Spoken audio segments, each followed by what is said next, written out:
people for CCDC. So if you go to my homepage, the competition team won second place at the collegiate penetration testing contest, which is a very good result. And there's another one coming up in just a couple of weeks, which is the defense contest. And anybody can do this. There's no requirements about your number of credits or anything. You don't even really have to be a college student. For the invitational, it's just wide open. Later on, there's an event where you can win a prize, and then they're all picky that the students have to be full-time students and all that. So if you sign up on this thing, it would be a very good thing. They want more people for the team. I think it will be a face-to-face event in 2 weeks, in about 10 days on Saturday here, and I'll be the guy opening the doors, although I'll be much more help than that. And so people will gather in this room here, Science 37, and spend all day protecting machines against Caitlin, who will be hacking you all.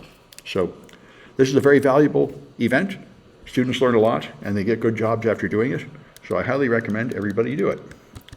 Good. Thank you for reminding me to advertise that. And so today it's Diffie Hellman. So let's take a look at that. This is the incredible technological advance from the 1960s that changed the world.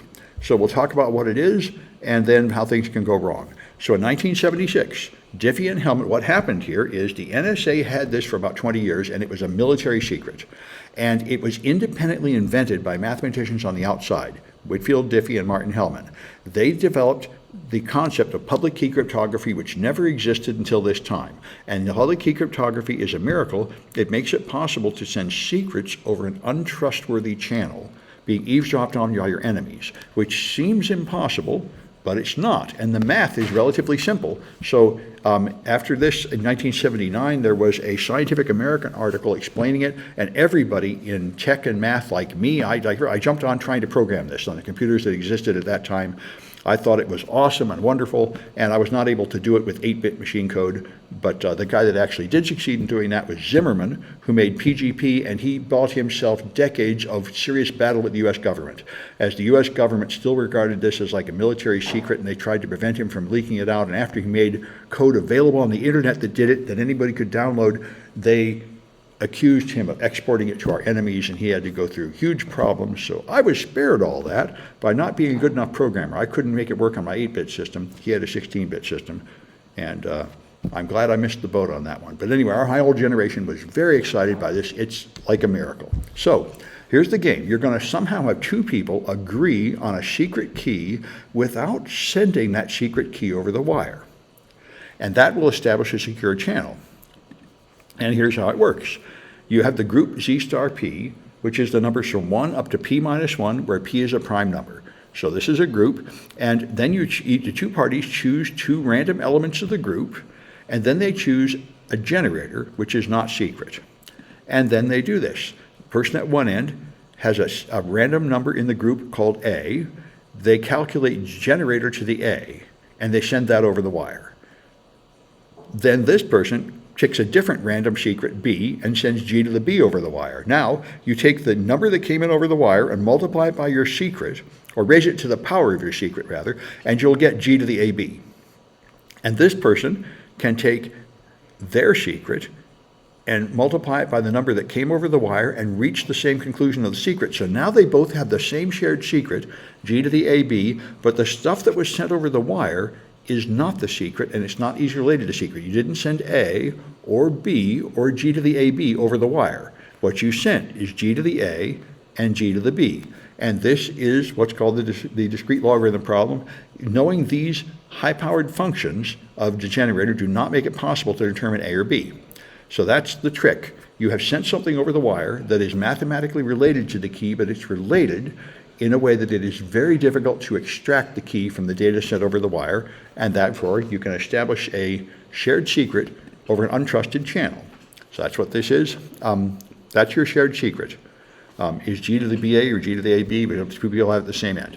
So now the point is, by the way, this gives you a shared secret, but what it is a member of this funny group, and it's not like a perfect cryptographic secret with the right number of bits or anything. So what you do, you run it through a key derivation function, what you talked about. Run it through a hash function to make something with just the right number of bits, like 128 bits for an AES key or something, and that's fine. We've done this before, so that's how you make a key out of the cryptographic key out of the shared secret. Now it turns out that RSA, Diffie Hellman, based on RSA exponentiation here is in fact pretty dangerous. It turns out there are certain conditions under which the numbers sent over the wire are not hard to factor. So for the best security, you need to find a number where p is prime, and you need to have p minus 1 over 2 being prime. And up in the area of primes where you're working, there's only about 1 prime per 1,000 numbers, so you have to make 1,000 random guesses to find a prime, and then you have to do that another 1,000 times to find one that has both of these properties at once. So it takes quite a while to generate these safe primes. 1,000 times longer than just finding a random prime, but still it can be done. And here's an example. If you use OpenSSL to create Diffie Hellman parameters 2048, it takes 150 seconds, like 3 minutes to do it, which is pretty outrageous and not impossible, but pretty difficult. All right. And by the way, generating just an RSA signature prime takes only 0.17 seconds because it just had to find 2 random prime numbers and multiply them together instead of having to find one prime number that has 2, that's one of its, that's p minus 1 over 2 is prime.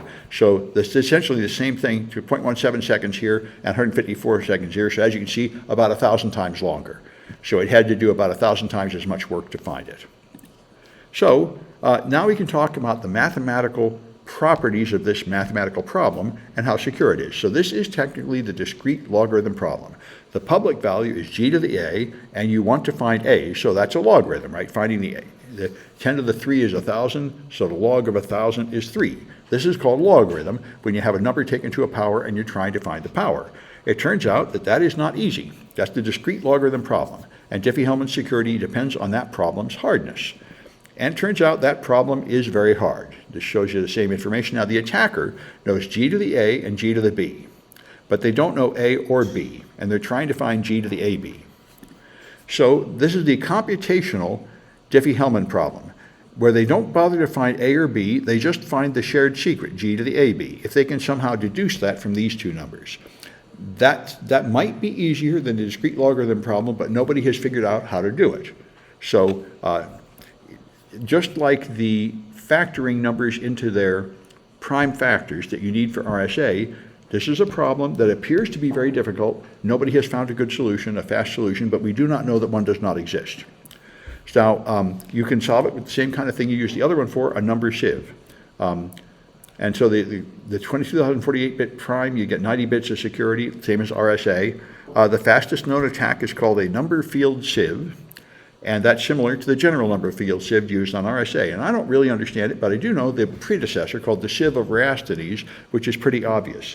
What you do is you have the number line, 1, 2, 3, 4, 5, 6. Then if you take a prime number like 2, and then you cross off all the ones that are divisible by 2. Then you take a prime number like 3 and cross off all the ones that are divisible by 3. That's the sieve. You keep crossing off all the ones that are not prime, and the ones that survive this process are prime.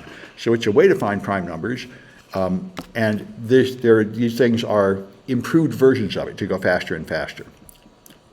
And that's why you have even 2,048 bits only gives you 90 bits of security, which is enough because 2 to the 90 is more calculations than anybody can do yet, but it's not a very comfortable margin. I mean, they have cracked a 72-bit key by brute force, I think. So 2 to the 72 is an achievable number of calculations.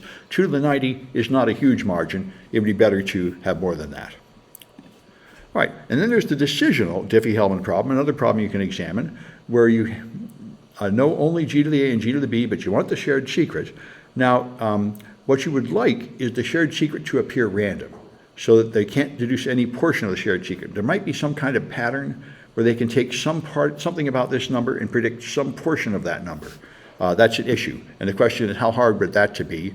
And if the decisional Diffie-Hellman problem is hard, then the computational Diffie-Hellman is also hard. Remember, this is what we talk about. You can't really prove how hard these things are, but you can prove how hard they are compared to each other. So that's the question. And like I say, this is a prime assumption in cryptography. It appears to be that these problems are, in fact, very hard to solve if you choose the parameters carefully. So we, just like everything else in cryptography, we appear to be okay. It's very far from a really strong mathematical proof. So you got key agreement protocols. Now here's another way to do it. This is what's used by 3G and 4Key, called authenticated key agreement.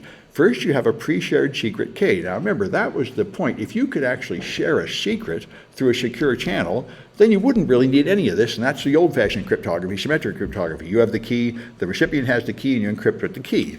But what these guys want to do is have a pre-shared secret, so when they manufacture your handset, the telephone company is able to put a secret on it that ties to a secret on their server that is not sent over an insecure channel, but then they want to make a lot of phone calls, and they want to keep generating a new key for each phone call. So it picks a random value and combines it with your key to negotiate a new encryption just for that phone call. That's the idea. So you have a secret key, but you don't just use that key all the time. You could do that, but then you wouldn't have perfect forward secrecy. Then if anybody found that key, they could decrypt all your communications. So what you do is you add a random value and you negotiate that. So this has the problem of a replay attack, and by the way, all these things do. This is probably, you could have a replay attack where an attacker captures the messages sent on the wire, and then they can open a new session impersonating the telco with it. So to prevent that, a protocol at a higher level will make sure you never reuse the random number. That's one way to prevent that. Anyway, if the attacker gets the key, they can perform a man-in-the-middle attack and listen to all the communications and impersonate either party, record communications, and later decrypt them. You know, they've got everything. The secret key is the key to it all.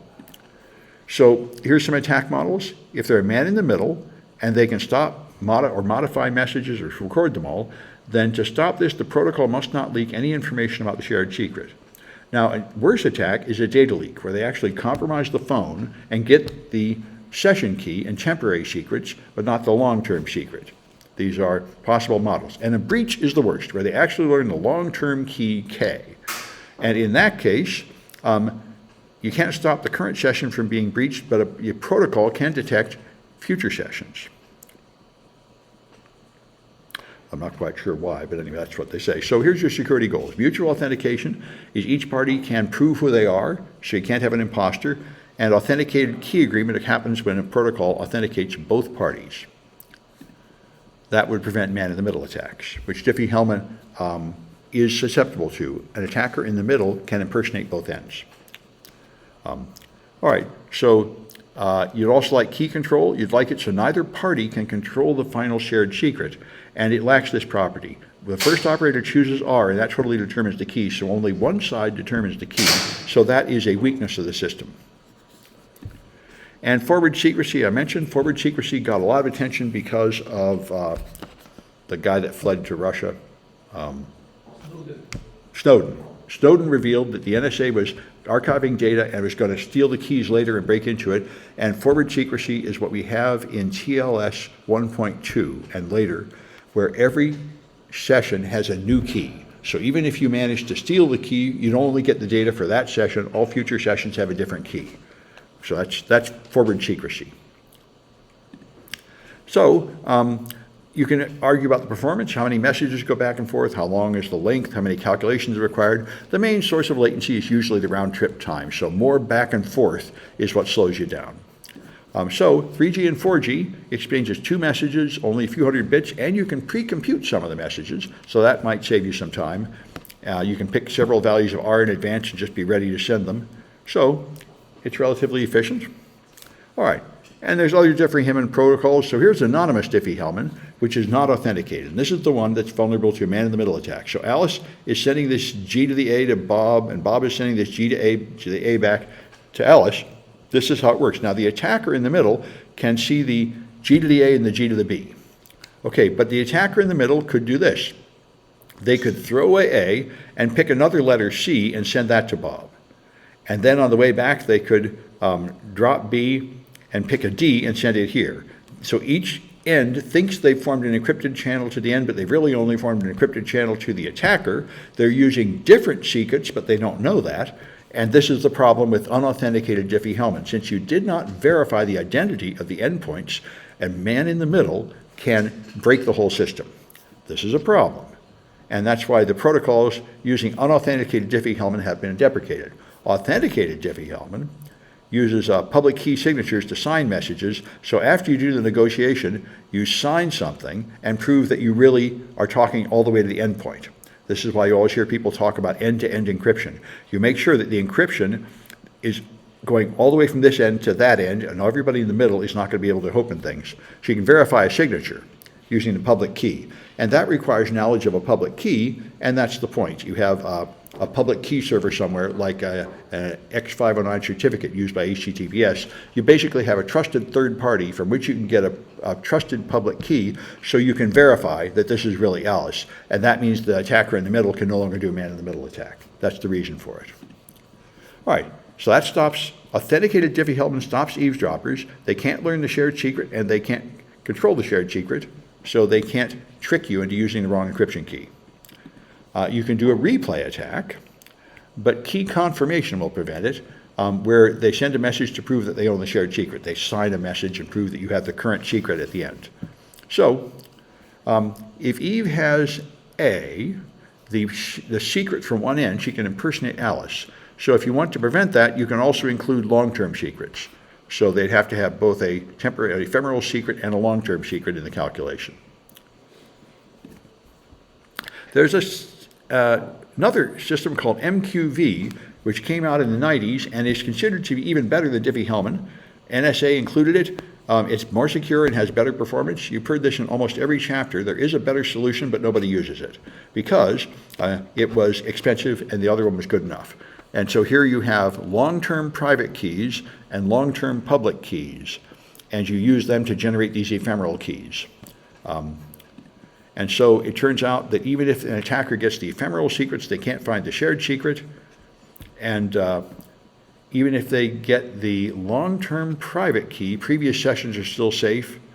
So anyway, it turns out to be well-designed and resistant to most of these attacks, but nobody uses it. It was encumbered by patents and complicated and difficult, and people used the other system, which, although not as perfectly secure, was good enough. And that's what you see in all these chapters. There's one system that became good enough to be the standard, and these fancy improvements never really caught on. So, things that can go wrong. If you don't hash the shared secret, of course, that's ridiculous. The shared secret symmetric key should look random, and this is just a number from 1 to p minus 1, so every bit is not equally likely to be 0. The higher order bit is more likely to be 0, so use a key derivation function to derive the key. And then the old cipher schemes, the old TLS. I got these from Wireshark. There's a bunch of these that used anonymous Diffie Hellman. And anonymous Diffie Hellman is vulnerable and no longer recommended. And you can also have unsafe primes. If you use prime numbers that are foolishly chosen, then that particular session is not safe. So you should use software that doesn't, like OpenSSL just got picked in 2016, so it does not create unsafe primes anymore. So that's that. Let's take a look at Kahoot, which is here. All right.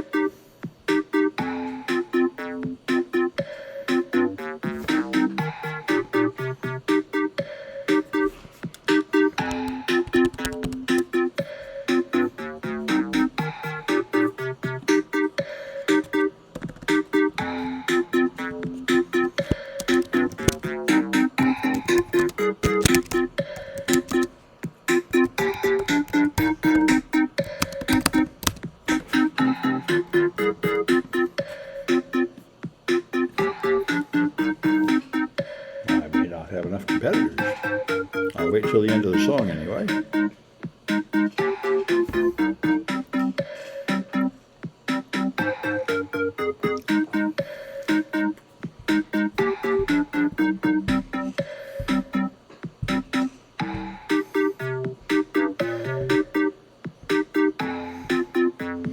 All right, I guess no more are coming. We will charge ahead regardless.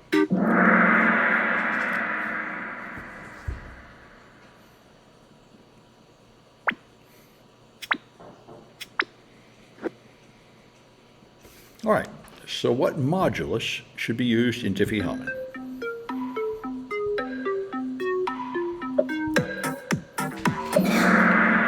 Yeah, you need a prime, but you really need a safe prime for it to be secure. That is and that safe prime is only 1 in 1,000 of the real primes, so it's expensive to calculate. All right, which one is the fast attack on Diffie Hellman?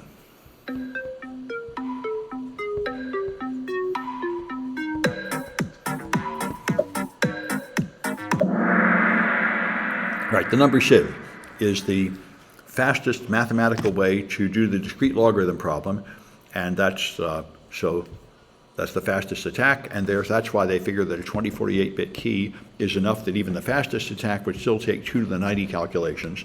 That's how you calculate how strong it is.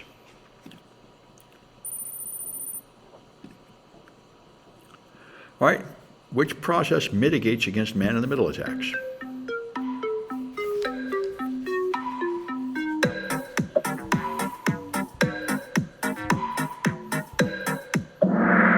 Authentication. You have to somehow verify that you're actually talking to the right person and not to the attacker in the middle. That's what prevents man-in-the-middle attacks.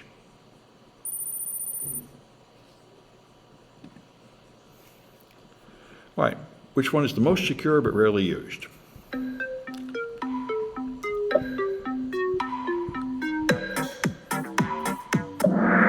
The MQV one we talked about. That's the new thing, which is better, but nobody cares much.